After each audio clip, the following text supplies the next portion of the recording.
तो राम के युग में ऐसा ही समय था। एक सभ्यता स्थापित करने की कोशिश थी। अपनी गर्भवती पत्नी को जंगल में भेजना एक क्रूर चीज है। उस पीड़ा के साथ उन्होंने अपना पूरा जीवन जिया। कृष्ण लोगों से अलग तरह का व्यवहार करते थे। वे नियमों का नहीं बल्कि अपनी बुद्धि का इस्तेमाल करते थे।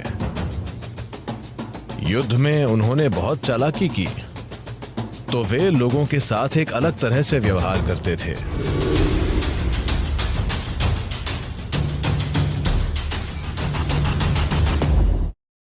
ठीक है, मैं इस सवाल का आधार समझ गया।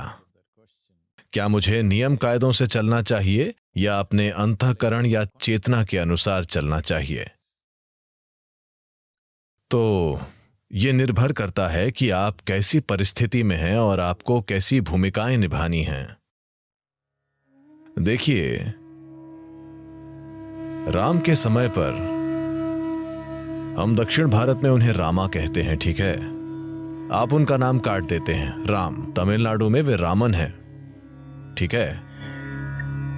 तो राम की बात करें तो वे नियमों के अनुसार चलते हैं, क्योंकि आपको समझना चाहिए कि तब समाज में ये बात हमेशा होती थी कि व्यवस्था कैसे स्थापित की जाए। तो राम वैसे युग में थे जब इस उपमहाद्वीप में कोई तय कानून नहीं था। तो ये उनके जीवन का एक महत्वपूर्ण पहलू था कि वे यहां व्यवस्था और सभ्यता लाना चाहते थे।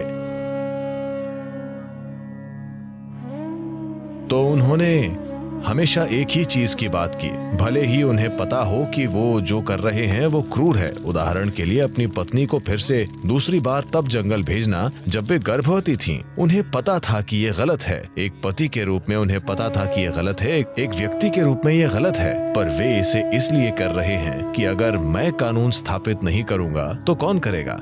अगर राजा कानून स्थापित नहीं करेगा तो बाकी लोग निजी पसंद और नापसंद के अनुसार अपनी ही चीजें करना शुरू कर देंगे। तो एक स्तर पर यह बेहद सराहनीय बात है कि एक आदर्श प्रशासक बनने के लिए या एक आदर्श राजा के रूप में देखे जाने के लिए गंभीर व्यक्तिगत बलिदान देने को तैयार हैं, क्योंकि आप ऐसे व्यक्ति बनना चाहते हैं जिससे सभी प्रेरित हों, क्योंकि आप एक सभ्यता स्थापित करने की कोशिश कर रहे हैं। तब सब कुछ सभ्य नहीं था। वे कानून स्थापित करने की कोशिश कर रहे हैं। ये वाइल्ड वेस्ट की तरह है। बिल्कुल वैसा नहीं है, पर कानून अस्पष्ट हैं। तो वे इसे बहुत स्पष्ट बनाना चाहते हैं कि जीवन को चलाने का ये तरीका है। जब कृष्ण का युग आया तब सभ्यता स्थापित हो चुकी थी। अच्छे से स्थापित राज्य मौजूद थे। रूल्स ऑफ लाइफ, बिजनेस, जीवन, व्यापार और युद्ध कला के स्पष्ट नियम मौजूद थे। पर कुछ मुट्ठी भर लोग कानून को अपने हाथों में ले रहे थे, उसे अपनी इच्छानुसार तोड़ मरोड़ रहे थे और मनचाहा कर रहे थे। क्योंकि देखिए, जब कानून मौजूद नहीं होता तो आपको उसके साथ एक तरह से बर्ताव करना होता है। जब कानून मौजूद होता है और हर कोई जानता है कि कानून क्या है, पर वे चालाकियां सीख लेते हैं, तब इसे अपराध माना जाना जरूरी है।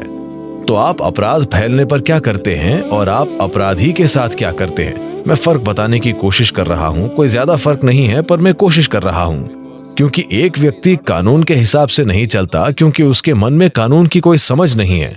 दूसरा व्यक्ति अपराधी है।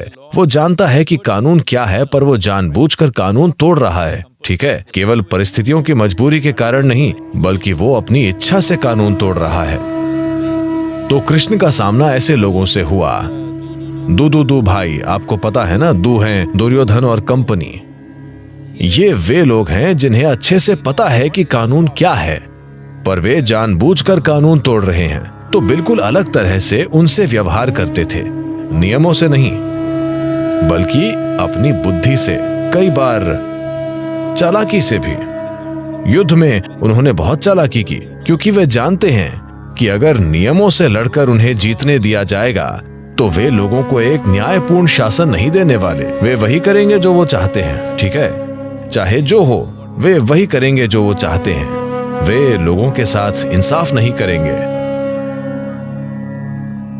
तो वे उनके साथ एक अलग तरह से व्यवहार करते हैं। तो ये दो अलग अलग संदर्भ हैं, ये दो अलग अलग युग हैं। तो वहां हमें ये देखने की जरूरत है अपने युग के हिसाब से वे ठीक तरीके से काम कर रहे हैं, वे दोनों ही। इसी तरह हमारे युग के हिसाब से भी हमें ठीक तरीके से काम करना चाहिए। आज कानून 100% स्पष्ट है। आप अपराधी होकर ये नहीं कह सकते मुझे कानून समझ नहीं आता। आप जानते हैं, जब हम बड़े हो रहे थे, ये दुनिया में एक बड़ी बात थी। तब फिदेल कास्त्रो और चे गुवेरा और उन सब का समय है। हम सब क्रांति क्रांति सोचते थे। भारत में चारू मजुमदार, कनु सान्याल और वे लोग दक्षिण में सोमालू, हम उनसे सुपर प्रेरित थे और हम हथियार उठाकर संघर्ष करना चाहते थे। खैर, मुझे होश में आने में थोड़ा समय लगा। मैं लगभग उनसे जुड़ने वाला था, ठीक है। मेरे कुछ दोस्त जुड़ गए, मैं कुछ हद तक गया, पर मैंने पाया कि वो संगठन भी उतना ही भ्रष्ट था जितनी की सरकार, तो मैं पीछे हट गया। मैं आपको ये इसीलिए बता रहा हूं, वो ऐसा समय था जब 60-70 के दशक की बात है। हम तब भी यही सोच रहे थे कि ये देश पूरी तरह नहीं बना है, पर अब इस देश का निर्माण पूरी तरह हो चुका है। All our business should be is to establish the constitution in everybody's minds and hearts. It's very important. हमारा पूरा ध्यान इस बात पर होना चाहिए कि सभी के मनों और दिलों में संविधान स्थापित हो। ये बहुत महत्वपूर्ण है, क्योंकि सभी की खुशहाली वही है। अगर मैं अपना संविधान लिखूं और आप अपना संविधान लिखें, तो यहाँ कोई भी अच्छे से नहीं जी पाएगा। अगर हम इस देश का सबसे बड़ा हित चाहते हैं और लोगों की सबसे बड़ी संख्या की खुशहाली चाहते हैं, तो हमें एक कानून से चलना होगा। ये बहुत महत्वपूर्ण है। जैसे राम चले वैसे भी नहीं, क्योंकि राम अपने वचन से चले। कई बार न्यायपूर्ण नहीं भी रहे, बस वचन के अनुसार चले। वे कुछ लोगों के लिए बहुत कठोर रहे, क्योंकि वे एक कानून स्थापित करने की कोशिश कर रहे थे, पर अब वो काम अच्छे से हो गया है। अब हम न्याय को अधिक मानवतावादी तरीके से देख सकते हैं। हम कानून की किताब से मार्गदर्शन पा सकते हैं। आज हम कई तरीकों से यही कर रहे हैं। कुछ लोग दुर्भाग्य से इसमें शामिल नहीं हुए हैं, पर उनके अलावा देश की बड़ी आबादी दिशा निर्देश के लिए कानून की किताब ही देखती है और चाहती है कि मानवतावादी रीति से कानून लागू हो। यही कानून की पुस्तक का मकसद है। कानून की किताब लोगों का सिर काटने की मशीन नहीं है, ठीक है, पर एक स्तर पर ऐसा भी होता है। जब वाइल्ड वेस्ट में उन्होंने कानून स्थापित करने की कोशिश की, उन्होंने ये काम ऐसे किया, उन जजों को हैंगिंग जज कहा जाता था।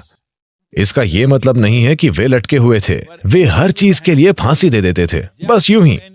छोटे कस्बों में रोज फांसियां दी जाती थीं। कुछ 100 लोगों के कस्बों में रोज फांसी होती थी, ठीक है। हर दिन कम से कम एक व्यक्ति को लटकाया जाता था। तो फांसी फांसी फांसी, इस तरह से उन्होंने अपना कानून बना दिया। दुर्भाग्यपूर्ण, किसी देश या सभ्यता के साथ तब ऐसा होता है जब लोग बहुत कम समय में राष्ट्रीय पहचान या उस सभ्यता की पहचान बनाने की कोशिश करते हैं। जब ऐसा लंबे समय तक चलता है तो ये बहुत कम क्रूरता के साथ हो सकता है, पर जब इसे बहुत ही कम समय में करने की कोशिश होती है तो बहुत ज्यादा क्रूरता होती है। इसे ही लोग क्रांति कहते हैं, इसे ही लोग कानून की स्थापना कहते हैं, या जो भी। पर जब हम इसे कम समय में करने की कोशिश करते हैं, आप दुनिया में जहां भी देखें, चाहे वो अमेरिका हो या चाइना या रशिया हो, जहां भी उन्होंने कम समय में एक नई सभ्यता का निर्माण करने की कोशिश की, वहां ऐसा जबरदस्त क्रूरता के साथ ही हुआ। तो राम के युग में ऐसा ही समय था, एक सभ्यता स्थापित करने की कोशिश थी, पर वैसी जल्दबाजी में नहीं जैसी आधुनिक समय में दिखाई गई। उन्होंने समय लिया, इसलिए वहां उस स्तर की क्रूरता नहीं थी, पर क्रूरता थी। अपनी गर्भवती पत्नी को जंगल में भेजना एक क्रूर चीज है, खुद के लिए बहुत क्रूर। ये सिर्फ उनकी पत्नी और बच्चों के लिए ही क्रूर नहीं है, ये उनके लिए बहुत ज्यादा क्रूर है। उस पीड़ा के साथ उन्होंने अपना पूरा जीवन जिया। वे ऐसे व्यक्ति नहीं थे जो अपनी पत्नी को भेजकर खुद खुश रहते। उन्होंने अपने जीवन का हर पल उस दर्द के साथ जिया, पर उन्होंने फिर भी ये किया क्योंकि उनके लिए एक कानून स्थापित करना बहुत महत्वपूर्ण था। पर कृष्ण का युग अलग था, हमारा युग पूरी तरह से अलग है। तो आज हमें अपने मौजूदा समय के हिसाब से चलना चाहिए।